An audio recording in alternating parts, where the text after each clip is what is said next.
Okay, Year 10, this is the last video on Unit 1.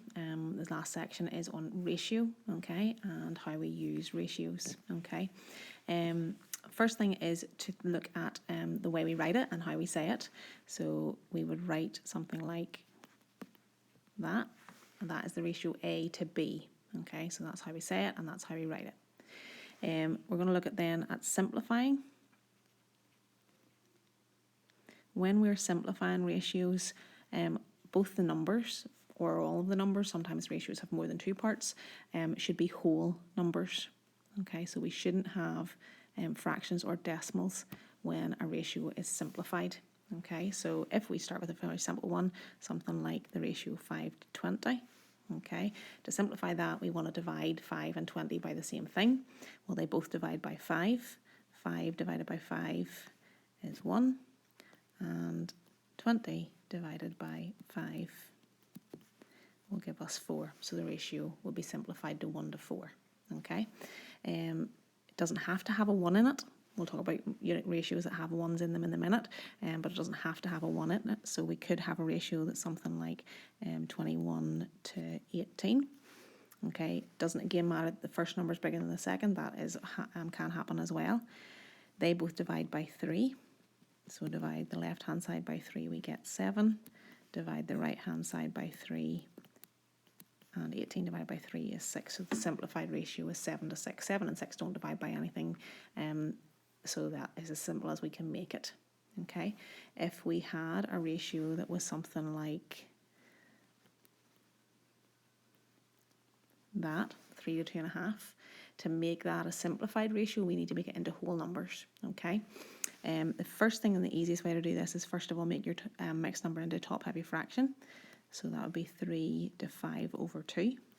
Okay, and then we want to make the 5 over 2 a whole number. Okay, so the easiest way to make 5 over 2 a whole number is to multiply by the denominator. So we're going to multiply it by 2. 5 over 2 multiplied by 2, so 5 divided by 2 and then multiplied by 2 is just going to be 5. But because we've multiplied the right-hand side by 2, we have to multiply the left-hand side by 2, and 3 times 2 is 6. 6 to 5 is our new ratio. 6 and 5 don't divide by anything the same, so 6 to 5 is as simple as we can go. We may be given a ratio of something like 20 centimetres to 1 metre and asked to simplify it. Okay, if we have it in their different units, the first thing we should do is make them the same units. Okay, if units are not stated in a ratio, that just means that both the units are the same. Okay, so when we have 20 centimetres to 1 metre, that is 20 centimetres to 100 centimetres. But we would just write that then as 20 to 100 because they're both the same unit. Okay, so as long as they're both the same unit, we can leave that out. Okay, then we simplify that the same way as before. Okay, so they both divide by 20. So divide the left-hand side by 20, we get 1, and dividing 100 by 20, and we get 5. Okay, so the ratio is 1 to 5. Ratios that are like that with a 1 at the start, so a ratio that's of 1 to some number, are called unit ratios. Okay, now the number can have a decimal or a fraction in it. Okay, the simplified or unit ratios, can have a decimal or fraction. Simplified ratios don't. Okay, but a unit ratio can. All that you have to make sure in a unit ratio is that the first number is a 1. Okay, so if we have something like 6 to 15, okay, we want the 6 to change to a 1. So to get 6 to change to a 1, we have to divide it by 6. Okay, we then have to divide the 15 by 6 also. Okay, 15 divided by 6 doesn't divide evenly, write it as a fraction. Okay, so it's 15 over 6. And then simplify that. 6 into 15 goes twice, with 3 left over. So 2 and 3/6, but 3/6 can simplify. So 1 to 2.5. Okay, so that is a unit ratio. That is not a simplified ratio. Okay, so make sure you remember the difference between those unit ratios and simplified ratios. Okay, we're going to move on now to using ratios. And the first type of example we would have in this is where we're asked to find the value of an unknown, say x, okay? We're given that the ratio 5 to x is equal to 11 to 17. And we want to find what x equals. Okay, the easiest way to do this is to change our ratios into fractions. As long as we do the same with both ratios, then that works out fine. So 5 to x, if we put the 5 on the top and the x on the bottom, so the first number's on the top, then in the 11 to 17, the 11, the first number has to go on the top, and we get 11 over 17. Okay, solving a fraction equation like this, the easiest way to do that is to cross multiply.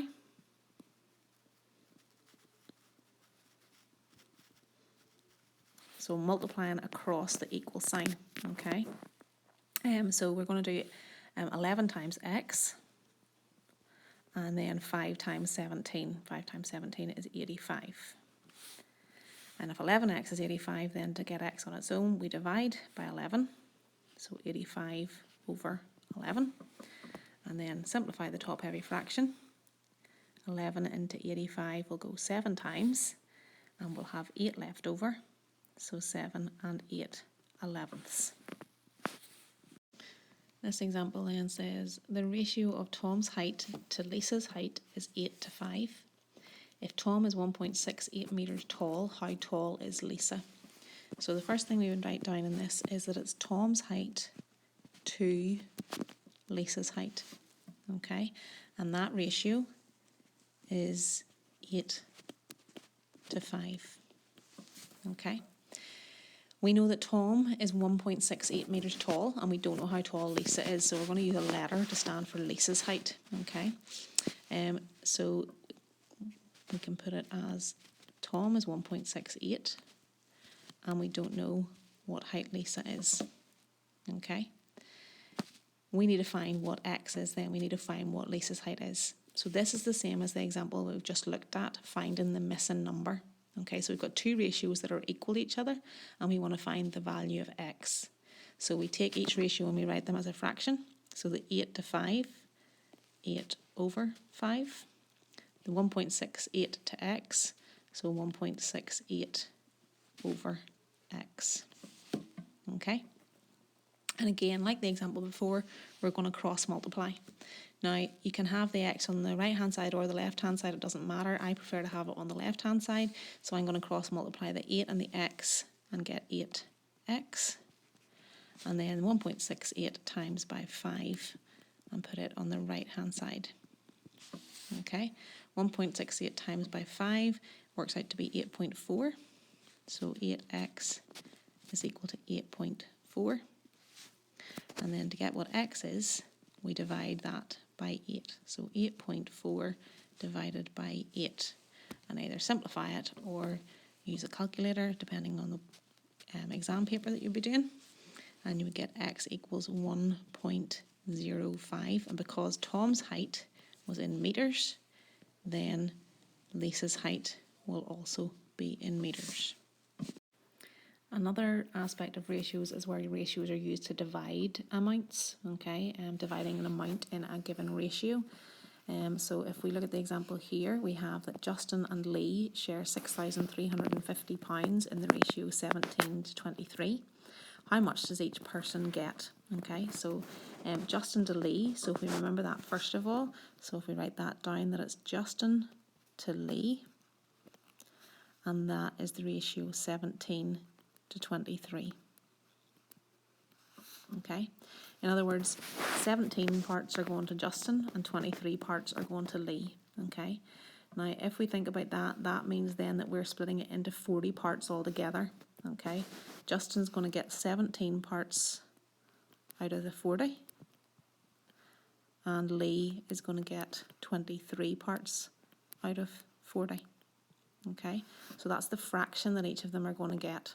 All right, Justin is going to get 17 40ths, and Lee is going to get 23 40ths. Okay, so if we work out 17 40ths of meaning multiply 6,350. Okay, and put it over 1, simplify the fractions, or if it's a calculator paper, use your calculator. So in this one we get that that works out to be £2,698.75, and that is how much Justin will get. Okay, Lee is going to get 23/40.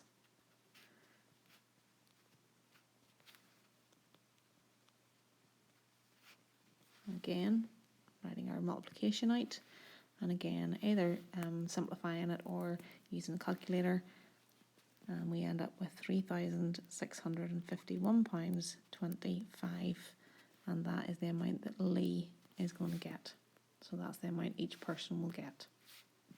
Okay, so if we think about that again, so they're splitting it in the ratio 17:23. That means that Justin is going to get 17 parts, Lee is going to get 23 parts. That means that altogether we have 40 parts. So if Justin's getting 17 parts out of 40, that means that Justin is getting 17/40. Okay, Lee is getting 23 parts out of 40, so he's getting 23/40. That's the fraction that each of them are getting of the amount, and then we work out that fraction of the amount, and you revise that with Miss Patterson in her videos, and simplify or use your calculator. Here's another ratio question. It doesn't look like a ratio question because there's no ratio actually in the question. It says in Poundland they have 8 packs of cans of Coke for £3.50.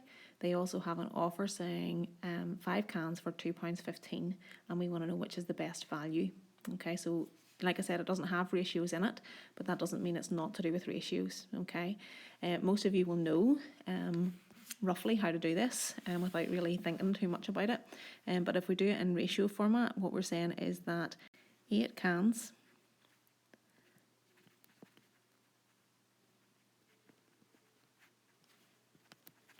is £3.50. The second ratio is that 5 cans is £2.15. Okay, to be able to compare these, we need to have either the same quantity of cans or the same amount of money. Okay, and it's easier in these to change it to find out the same quantity of cans. So we can, in both of them, work out what 1 can is. That's using our unit ratio work. Okay, so if we have 8 cans to get 1 can, we're going to divide by 8.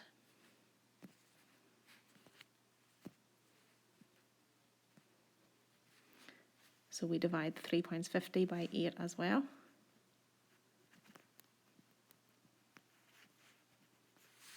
Okay, and that works out then that 1 can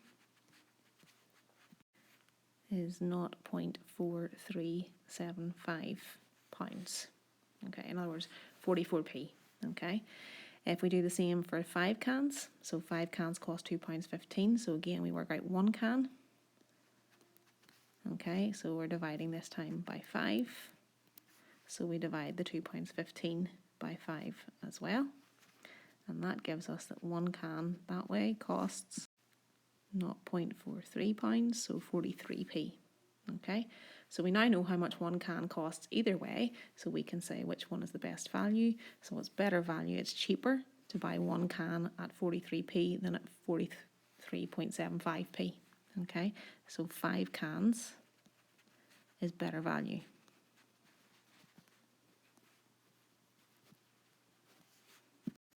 So another example here says a recipe for 8 people requires 2.5 kilograms of meat. How much meat is required for 6 people? So again, it doesn't have a ratio in the question. Okay, it doesn't mean it's not a ratio question. So if we think about what it's saying, it said 8 people require 2.5 kilograms of meat. So if we write that in ratio form, we would have 8 people to 2.5 kilograms. Okay, now there's a few different ways of doing this, and I'll do a few of them out. It's not exhaustive, there are other options, but you can decide then which of these you prefer. Okay, so we can start by doing it as a unit ratio, so we can find out how much each person gets. Okay, so if we have 8 people, then we can get 1 person. So we're dividing both sides by 8, so we're dividing 2.5 by 8 as well. So 1 person is going to get 0.3125 kilograms of meat. We want to know how much we need for 6 people. So if we have what one person needs to get what 6 people need, we need to multiply by 6. So we do the same on the other side. So we're going to do 0.3125 multiplied by 6. So 6 people will need 1.875 kilograms of meat. Okay, now you don't have to go to one person. You can look at multiples. So if you know that you have 8 people and that they need 2.5 kilograms, you could say, well, 6 and 8 are both multiples of 2, so we could work out what 2 people need. Okay, so if we have 8 people and we want to work out 2 people, we can divide by 4. So we do 2.5, divide that by 4. So that tells us that 2 people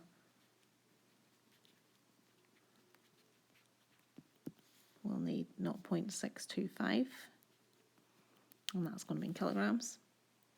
But again, we're not finished there, so we need 6 people. So we're going to times by 3 to get 6 people. So the 0.625 times that by 3 as well, and it gives us the same answer as before,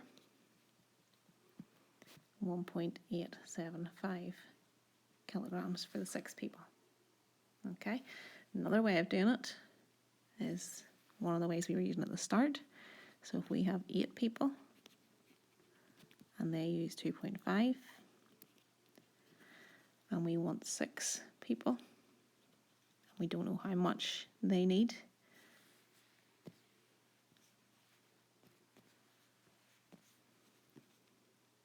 so we call that x, but the 2 ratios would be equal to each other. Okay, so we can then write it as a fraction. So 8 divided by 2.5 will be the same as 6 divided by x, and then cross multiply. So our 8x will be 6 times 2.5. So 8x is 15. And then to get x on its own, divide both sides by 8. And when we simplify that, we get the same answer as before.